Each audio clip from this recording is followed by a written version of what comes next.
कौमी cricket team के साबिक ऑलराउंडर खालिद इबादुल्लाह 88 साल की उम्र में इस दुनियाए फानी से कूच कर गए। मुख्तसर मगर काबिल जिक्र बैनुल-अक़वामी कैरियर बनाने वाले खालिद इबादुल्लाह ने 1964 और 1967 के दरमियान पाकिस्तान के लिए सिर्फ 4 टेस्ट खेले, लेकिन टेस्ट डेब्यू पर सेंचुरी बनाने वाले अपने मुल्क के पहले खिलाड़ी बन गए। उन्होंने पहली इनिंग्स में 166 रन बनाए। लिस्ट ए के 64 मैचों में खालिद इबादुल्लाह ने 829 रन बनाए और 84 विकेटें ली। उन्होंने 20 फर्स्ट क्लास और 12 लिस्ट ए मैचेस में एम्पायर के तौर पर भी जिम्मेदारियां अंजाम दी।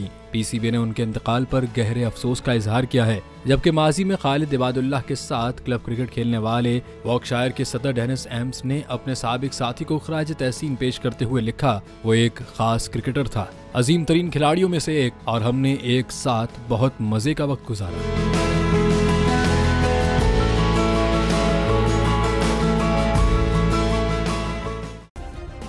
सब्सक्राइब करें और बेल दबाएं ताकि कोई खबर रह न जाए।